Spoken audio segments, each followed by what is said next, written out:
Hello दोस्तों, नमस्कार। स्वागत है आपका हमारे YouTube channel new education guide के अंदर। तो दोस्तों आज हम पढ़ेंगे साइंस एनसीईआरटी रसायन विज्ञान की सेकंड क्लास है।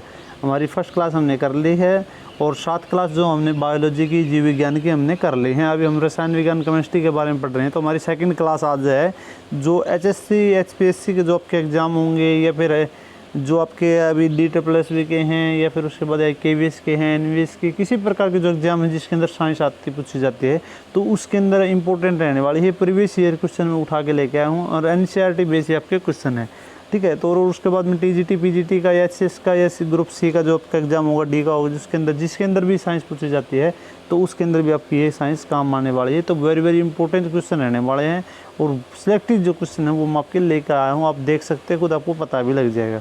तो दोस्तों अभी तक अगर आपने इस चैनल को सब्सक्राइब नहीं किया तो अभी सब्सक्राइब भी कर लें, क्योंकि जो भी लेटेस्ट इन्फॉर्मेशन सबसे पहले आपको यहाँ पे प्रोवाइड करवाई जाती है।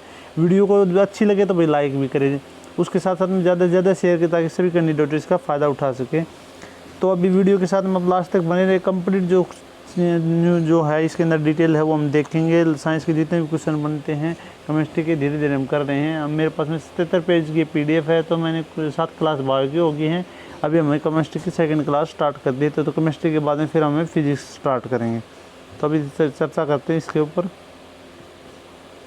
तो दोस्तों अभी जो हमारी नेक्स्ट क्लास है वो साइंस की स्टार्ट हुई है। तो अभी इसके अंदर पढ़ेंगे। सबसे पहला जो क्वेश्चन है, कौन सा पदार्थ है जो नाभिक रिएक्टर में मंदक का काम करता है। ये नाभिक रिएक्टर के अंदर काम करता है मंदक के रूप में। तो वो है आपका भारी जल D2O, ठीक है। D2O जो आपका है वो क्या है, मंदक के रूप में आपका कार्य करता है। भारी जल होता है, उसको D2O बोलते हैं, ड्यूटेरियम ऑक्साइड बोलते हैं। तो ये भारी जल होता है तो मंदक के रूप में नाभिक रिएक्टर में काम करता है। उसके बाद विखंडन की प्रक्रिया उत्तरदायी होती है। जो विखंडन की जो आपकी प्रक्रिया होती है वो उत्तरदायी होती है किसके, परमाणु में ऊर्जा मुक्त करने के लिए। विखंडन होता है ऊर्जा मुक्त करने के लिए। तो उत्तरदायी किसके लिए होती है, विखंडन यानी फैलते जाना, ठीक है। तो परमाणु जो प्रोटोनों के, न्यूट्रॉन के अपने फैलना का, ठीक है। उसके बाद कोबाल्ट 60 आमतौर पर विकिरण चिकित्सा में प्रयुक्त होता है ताकि यह उत्सर्जित करता है गामा किरण। जो कोबाल्ट 60 होता है ना, कोबाल्ट जो 60 होता है वो कौन सी किरणें उत्सर्जित करता है, वो आपकी गामा किरणें उत्सर्जित करता है भाई।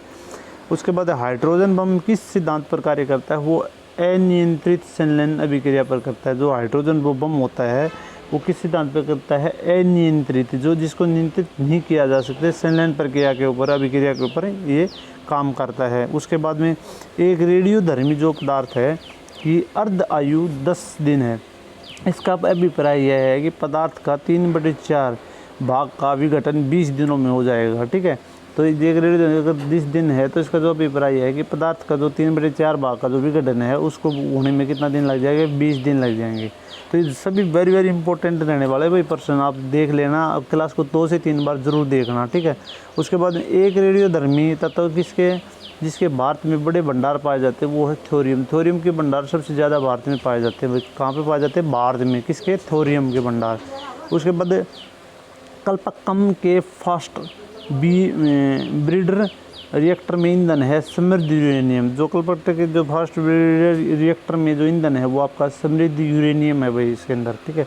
उसके बाद कार्बन डेटिंग किसकी आयु निर्धारित हेतु उपयुक्त होता है। जो कार्बन डेटिंग है वो किसकी आयु को निर्धारित करने के लिए यूज़ किया जाता है, वो आपका जीवांश की आयु निर्धारित करने के लिए किया जाता है कि उसकी जो जीवांश जीवन है कितने टाइम का है, तो उसकी जो पता लगाने के लिए, आयु का पता लगाने के लिए यूज़ किया जाता है। किसी तत्व के समस्थानिकों के बीच अंतर किन की भिन्न अलग जो संख्या की उपस्थिति के कारण होता है, वो न्यूट्रॉनों के कारण। किसी तरह जो समस्थानिक होता है वो न्यूट्रॉनों की जो स्थिति है, जो संख्या है उसके ऊपर निर्भर करता है, ठीक है। उसके भिन्न होता है, उससे पता लगता है जो उसके अलग अलग जो स्थिति है न्यूट्रॉन की, तो उससे पता लगता है उसके समस्थानिकों के बारे में। उसके बाद किसी परमाणु नाभिक या जो आइसोटोप्स वह नाभिक है जिसमें प्रोटॉनों की संख्या वही होती है परंतु न्यूट्रॉनों की संख्या भिन्न होती है। ये जो आइसोटोप होते हैं वो क्या होते हैं, जिनमें प्रोटॉनों की संख्या तो वही होती है लेकिन परंतु जो न्यूट्रॉनों की संख्या है वो अलग होती है भाई, ठीक है। प्रोटॉनों की संख्या तो उनकी सभी सेम होगी, ठीक है। और जो न्यूट्रॉनों की संख्या है वो भिन्न होगी, तो उसे बोलते हैं आइसोटोप्स, ठीक है। उसके बाद रेडियो सक्रिय समस्थानिक को कहते हैं ट्राइटियम, ठीक है। जो हाइड्रोजन का रेडियो सक्रिय जो समस्थानिक है उसको कहते हैं ट्राइटियम, ठीक है। उसके बाद में हाइड्रोजन के जो समस्थानिकों की संख्या कितनी है, जो हाइड्रोजन के समस्थानिक है 3 है भाई, ठीक है। उसके बाद में सर्वाधिक संख्या में समस्थानिक किसके पाए जाते हैं, जो सबसे ज़्यादा जो समस्थानिक पाए जाते हैं वो पाए जाते हैं पोलोनियम के, ठीक है। जो सबसे ज़्यादा समस्थानिक पाए जाते हैं वो पोलोनियम के पाए जाते हैं। उसके बाद पोलोनियम के समस्थानिकों की संख्या कितनी है टोटल, वो आपकी 27 है भाई, टोटल संख्या इनकी 27 है। उसके बाद में आइसोटोन्स होते हैं सामान्य संख्या में न्यूट्रॉन। जो आइसोटोन्स होते हैं सामान्य संख्या में क्या होते हैं, वो होते हैं आपके न्यूट्रॉन होते हैं भाई। उसके बाद में वे आयन जिनमें इलेक्ट्रॉनों की संख्या समान होती है कहलाते हैं सम इलेक्ट्रॉनिक। वे आयन जिनमें इलेक्ट्रॉनों की जो संख्या होती है वो समान होती है कहलाते हैं सम इलेक्ट्रॉनिक्स कहलाते हैं। उसके बाद किसके उत्सर्जन में समस्थानिक उत्पन्न होते हैं, वो होते हैं बीटा किरणें होती हैं, उनके उत्सर्जन में जो समस्त बारीक होते हैं, किसके जो, एक मिनट रुका भाई, किसके उत्सर्जन में समबारिक उत्पन्न होते हैं, वो होते हैं आपके बीटा किरणों के समबारिक उत्पन्न होते हैं, ठीक है। उसके बाद में नेक्स्ट क्वेश्चन है आपका, किसके उत्सर्जन में समबारिक उत्पन्न होते हैं, वो बता दिया आपके बीटा किरण के, ठीक है। उसके बाद में अगला क्वेश्चन है कोबाल्ट 60 जो धातु होती है आपकी, कोबाल्ट 60 आमतौर पर विकिरण चिकित्सा तथा कैंसर जैसे रोगों में प्रयुक्त होता है, क्योंकि यह उत्सर्जित करता है गामा किरण उत्सर्जित करता है भाई, ठीक है। इसलिए इसको यूज़ किया जाता है कैंसर और जो विकिरण संबंधी जो होते हैं आपकी चिकित्सा संबंधी, उसके अंदर यूज़ किया जाता है। उसके बाद में रक्त कैंसर, ल्यूकेमिया, जो रक्त कैंसर होता है ल्यूकेमिया बोलते हैं, उसको नियंत्रित करने के लिए उपयोग किया जाने वाला रेडियो जो आइसोटोप कौन सा है, वो है कोबाल्ट 60, ठीक है। उसके बाद अम्ल वह पदार्थ है जो प्रोटॉन देता है। अम्ल एक ऐसा पदार्थ है जो क्या देते हैं, हमें प्रोटॉन देता है, ठीक है।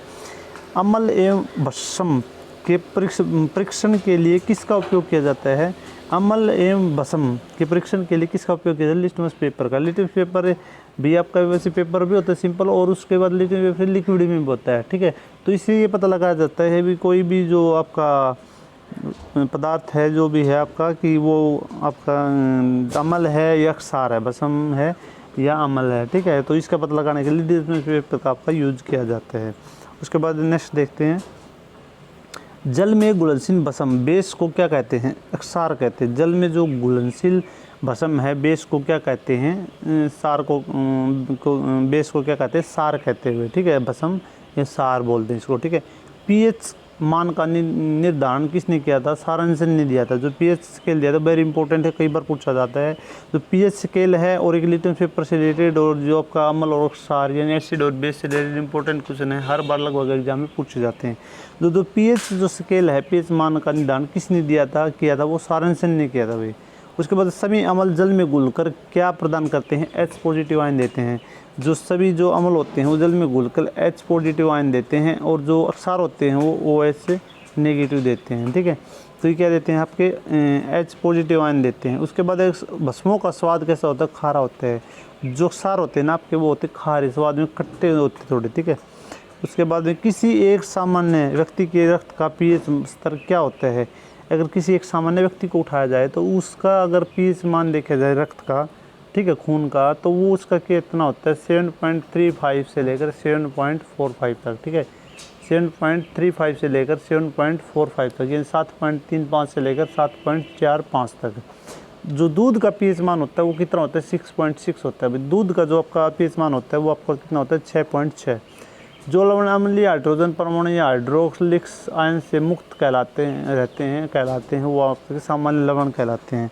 जो आपके लवण अम्लीय हाइड्रोजन परमाणु या हाइड्रोलिक्स आयन से मुक्त रहते हैं वो क्या कहलाते हैं, आपके सामान्य लवण कहलाते हैं। उसके बाद में आपका नेक्स्ट क्वेश्चन है, जल में सामान्य लवण कॉमन जो साल्ट होता है कि घोल में क्या होते हैं, सोडियम के धनात्मक आयन तथा क्लोरीन के ऋणात्मक आयन होते हैं। सोडियम जो आपका जल होता है ना उसके अंदर क्या होता है, NaCl से बनता है, सॉरी एक मिनट किससे बनता है, NaCl, सोडियम और क्लोराइड, यानी सोडियम पॉजिटिव और क्लोरीन नेगेटिव आयन से मिलके बनता है। तो यही इसके अंदर मौजूद होती है साल्ट के अंदर। उसके बाद नेक्स्ट क्वेश्चन है, लवण जो जल का अवशोषण करता है कहलाता है हाइड्रोग्रोस्कोपिक लवण कहलाता है। हाइड्रोग्रोस्कोपिक जो लवण है वो कहलाता है जल लवण जो जल का अवशोषण करता है, यानी जल को सोखता है, ठीक है, सोखता है, तो उसको कहते हैं यानी हाइड्रो मतलब जो जल को लेता है, हाई ग्रो, ठीक है, हाईग्रो स्कोपिक लवण कहलाते हैं। पीएच मूल्यांकन दर्शाता है, जो पीएच मान होता है वो क्या दर्शाता है, किसी घोल के अम्लीय क्षारीय होने का मूल्यांकन करता है। ये जो घोल है वो किस प्रकार का है, अम्लीय क्षारीय है, तो इसके बारे में बताता है जो पीएच होता है आपके बाद। उसके बाद अमोनियम क्लोराइड का जलीय विलयन होता है। जो अमोनियम क्लोराइड होता है उसका जो जलीय विलयन होता है वो होता है आपका क्षारीय, ठीक है, तो उसका वो क्या होता है, बेस होता है भाई, ठीक है, बेस सिग्नेचर होता है उसका, ठीक है। उसके बाद H2O और जलीय NaOH से भरी प्रणाली के विलयनों में विभेदन क्रिया किया जा सकता है किसने, लाल लिटमस द्वारा, ठीक है। जो H2O और जलीय जो NaOH से भरी प्रणालियों के विलयन में विभेदन किया जाता है किसके द्वारा, लाल लिटमस के द्वारा किया जाता है, ठीक है, तो लाल लिटमस में पता लगाया जा सकता है। उसके बाद में आगे क्वेश्चन है H2CO3 कैसा लवण है, ये अम्लीय है। H2CO3 वो लवण है किस प्रकार है, वो अम्लीय लवण है। किसी लवण का जलीय विलयन लाल लिटमस को नीला कर देता है, वो कौन सा होता है, Na2CO3 का, ठीक है। तो जो किसी लवण का जो जलीय विलयन है लाल लिटमस को नीला कर देता है वो Na2CO3 का। उसके बाद कॉपर सल्फेट का जलीय घोल प्रकृति में अम्लीय होता है भाई। जो कॉपर सल्फेट होता है जो उसका जलीय घोल होता है वो प्रकृति के अंदर अम्लीय होता है, क्योंकि लवण में होता है हाइड्रोलाइसिस, ठीक है, उसके अंदर क्या होता है, हाइड्रोलाइसिस होता है जल के अंदर, ठीक है। उसके बाद में नेक्स्ट क्वेश्चन है, स्थिर ताप पर किसी गैस का आयतन कम करने पर उसका दाब बढ़ जाता है, किसी स्थिर ताप पर, ठीक है, एक स्थिर ताप के ऊपर, एक सामान्य टेम्परेचर के ऊपर, किसी एक स्थित मतलब एक जो कॉन्स्टेंट टेम्परेचर उसके ऊपर किसी अगर गैस का आयतन कम करने पर उसका जो दबाव है वो क्या, दाब क्या बढ़ जाता है। सामान्य ताप और दाब पर गैसों के सामान्य आयनों में अणुओं की संख्या समान होती है, यह किस नियम के अनुसार है, एवोगाड्रो जो परिकल्पना है उसके एवोगाड्रो जो नंबर है उसके ऊपर डिपेंड करता है, ठीक है। एक सामान्य ताप और जो दाब पर गैसों के सामान्य आयनों में अणुओं की जो संख्या होती है वो सामान्य होती है, यह किस नियम के अनुसार है, वह है एवोगाड्रो की परिकल्पना के अंदर। गैसों के विकिरण का नियम किसने प्रतिपादित किया था, गैसों का जो विकिरण का जो नियम था किसने प्रतिपादित, वो ग्राहम ने किया था। किसने किया था, ग्राहम ने। वायु से हल्की गैस है वो है आपकी अमोनिया। वायु से हल्की जो गैस होती है वो आपकी होती है, कौन सी होती है, अमोनिया होती है। किसी गैस का अणु भार उसके वाष्प घनत्व का कितना होता है, 2 गुना होता है। किसी जो गैस है का अणु भार होता है वो उसके वाष्प जो घनत्व होता है उसका कितना होता है, 2 गुना होता है भाई। ताप एवं दबाव की सामान्य अवस्था में भी विभिन्न गैसों के सामान्य आयन में किसकी संख्या समान होती है, वो अणुओं की संख्या समान होती है। यानी आपकी ताप और दबाव की समान जो अवस्थाएं हैं उनमें भी विभिन्न जो गैसों के समान आयतन है, यानी गैसों का जो समान आयतन में किसकी संख्या समान होती है, वो आपके अणुओं की संख्या समान होती है। ये सभी वेरी इंपॉर्टेंट रहने वाले क्वेश्चन हैं, क्योंकि मैं बार बार तो बताने से कोई फ़ायदा नहीं है। तो आप वीडियो को ज़्यादा से ज़्यादा शेयर करें ताकि जो भी कैंडिडेट फ़ायदा उठा सके, और वीडियो को 2, 3 से 4 बार ज़रूर देखें, तभी आप इसकी तैयारी करें। आपके 101% आपके एग्ज़ाम में आने वाला ये क्वेश्चन है। उसके बाद में अगला जो देखते हैं हमें, ये हमारा हो गया। अभी 1 मिनट रुको भाई, अभी एक नेक्स्ट क्वेश्चन देखते हैं। नेक्स्ट है गैसीय समीकरण PV-nRT में R सूचित करता है एक मोल गैस को। तो PV-nRT जो आपकी गैस की जो रिएक्शन है PV=nRT, ठीक है, और ये किसको सूचित करता है, R एक मोल गैस को करता है। भिन्न भिन्न नियम तापों पर गैसों के आयतन दाब आचरण को दर्शाने के लिए आरेखित जो चक्कर रेखा क्या कहलाती है, वो होता है आइसोथर्मल्स, ठीक है। जो विभिन्न नियमों तापों पर जो गैसों के आयतन दाब या आचरण को दर्शाता है वो आरेख होता है, वो होता है आइसोथर्मल्स, ठीक है। उसके बाद आदर्श गैस की ऊर्जा निर्भर करती है मोल की संख्या पर, ठीक है, वो किसके ऊपर से निर्भर करती है, n के ऊपर करती है, जो PV=nRT है, PV=nRT, ठीक है। तो जो गैसों की जो आदर्श गैसों की जो ऊर्जा है किस पर निर्भर करती है, n के ऊपर डिपेंड करती है, मोल की संख्या के ऊपर। सभी गैसों शून्य आयतन प्राप्त करती हैं जब तापक्रम होता है -273 डिग्री, यानी 273 डिग्री माइनस होता है, तो उसके ऊपर जो सामान्य गैसें होती है वो क्या कहते हैं, सभी गैसें शून्य जो आयतन है प्राप्त करती है किस तापमान पे ऊपर, इस तापमान के ऊपर। परम तापमान का मान होता है -273 डिग्री, ये होता है आपको परम तापमान -273 डिग्री। परम शून्य ताप एब्सोल्यूट जीरो टेम्परेचर सैद्धांतिक रूप से न्यूनतम आपका संभव तापमान होती है। ये होता है आपका सैद्धांतिक रूप से न्यूनतम जो सामान्य तापमान होता है वो संभव तापमान होता है, जो संभव हो सके न्यूनतम वो आपका तापमान होता है। वे पदार्थ जो जल कर ऊष्मा प्रदान करते हैं कहलाते हैं ईंधन। जो भी पदार्थ होते हैं जो जलते हैं और उसके बाद ऊर्जा निकलती है तो वो हमें क्या कहते हैं पदार्थ ईंधन कहलाते हैं। कार्बन मोनोऑक्साइड और नाइट्रोजन गैस के गैसीय मिश्रण को क्या कहते हैं?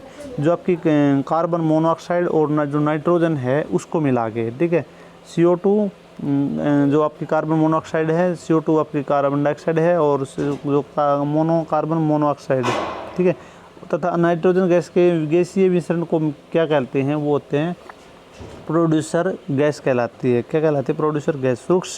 सुरक्षा की दृष्टि से खाना पकाने वाली LPG जो गैस होती है में क्या भरकर गैस को गंध युक्त बनाया जाता है? वो होता है मार्केप्टेन होती है कि जो गैस होती है वो उसके अंदर मिलाई जाती है, क्योंकि अगर वो लीकेज हो, क्योंकि जो होती है इसके अंदर किसी प्रकार की स्मेल नहीं होती भाई LPG के अंदर, लेकिन इसके अंदर जो मार्केप्टेन है वो मिलाया जाता है, क्योंकि उससे क्या होता है जब वो गैस तो अगर रिलीज भी होती है, क्योंकि ये बहुत हानिकारक होती है, निकलती है तो वो कहीं पे भी ज्वलनशील होती है तो आग पकड़ लेती है, तो इसलिए हमें पता नहीं लगेगा कि कहाँ से निकल रही है नहीं निकल रही है। लेकिन इसके अंदर अगर मरकैप्टेन मिला जाए तो एक बहुत बुरी गंध आती है, तो उससे हमें पता लग जाता है कि ये भाई गैस हमारी लीकेज है।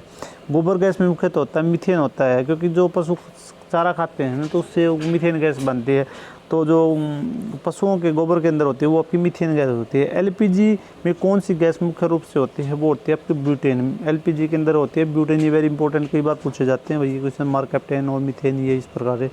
उसके बाद में PG का पूरा नाम है लिक्विफाइड पेट्रोलियम गैस। LPG होता है भैया, PG नहीं होता है, LPG होता है, ये इसमें मिसप्रिंट हो रखा है, LPG है, ठीक है, LPG है, जो LPG है ये LPG का जो पूरा नाम है वो है, ये PG गलत हो रखा है, तो LPG का जो पूरा नाम है वो लिक्विफाइड पेट्रोलियम गैस होता है। उसके बाद NG को पारिस्थितिक मैत्रीपूर्ण क्यों कहा जाता है? इसमें कार्बन मोनोऑक्साइड होती है वो जो बहुत ही कम होती है। जो CNG होता है ये वैसे NG का लखे, यहाँ पे भी CNG आएगा। CNG को है वो उसको प्रकृति के मैत्रीपूर्ण बोला जाता है, क्योंकि इसके अंदर जो कार्बन डाइऑक्साइड गैस बहुत ही कम मात्रा में होती है। कौन सा ईंधन न्यूनतम पर्यावरणीय प्रदूषण को उत्पन्न करता है? वो होता है आपका हाइड्रोजन गैस, ठीक है, तो सबसे कम प्रदूषण इससे होता है। रॉकेट को चलाने में प्रयुक्त ईंधन कहलाता है प्राणोदक, ठीक है, रॉकेट को जो चलाने के जो ईंधन युक्त किया जाता है वो आता है आपका प्राणोदक।